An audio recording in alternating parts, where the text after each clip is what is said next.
குடிச்சு என்னோட நுரையீரல் பூரா என்ன செய்து கெட்டு போச்சு. டாக்டர் பூமிநாட்டை டாக்டரை போய் காமிக்க போனேன். தம்பி நீங்கள் அதிகமாக குடித்தனால உங்கள் நுரையீரல் எல்லாமே பாதிக்கப்பட்டுச்சு தம்பி. நான் எப்படி குடிப்பேன் அப்படின்னா, காலையில் எழுந்திரிச்சோடனே நான் நல்லா சம்பாதிப்பேன், ஆனால் காலையில் எழுந்திரிச்சோடனே குடிக்க ஆரம்பிச்சிருவேன். போதை 2 கோட்டை அடித்து போதை இல்லாமல் கணேசி போயில கரைச்சி என்ன செஞ்சுருக்கேன், குடிச்சிருக்கேன். ஆமாம். எங்கள் அம்மா முகத்தை நான் சின்ன பிள்ளையில நான் பார்த்ததே இல்லை. போட்டோ பார்த்ததே எங்கள் அம்மா முகத்தை நான் பார்க்க தெரிஞ்சுக்கிட்டேன்.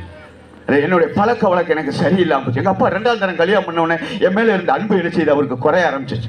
எங்கள் சின்னம்மா, எங்கள் அப்பா என் மேலே அன்பு செலுத்தினா எங்கள் சின்னம்மா நினச்சி என்ன ரொம்ப அன்பு காட்டி உங்கள் பிள்ளை மேலே சொல்லுவாங்க. அதனால எங்கள் அப்பா என்ன செய்வார், அவன் மேலே அன்பே காட்ட மாட்டார். இந்த மனநிலை பாதிக்கப்பட்டு அப்படி நொந்து போய் வேதனையோடு இருந்தேன். பாருங்க, அதோடு என்ன செய்ய மனைவியை கல்யாணம் பண்ணி என் மனைவி மனநிலை பாதிக்கப்பட்டு ஒரே பொண்ணு என்ன மந்திரம் மாதிரி பண்ணி அந்த செய்வனை மாதிரி பண்ணி அது என்ன செய்யுது ஒரு மனநிலை பாதிக்கப்பட்டு ஆகி என் மனைவி என்ன செய்வாங்க, இரவு நேரம் 1 மணி ஆயிடுச்சுன்னா என்ன செய்வாங்க, காட்டுக்குள்ளே போய் என்ன செய்வாங்க,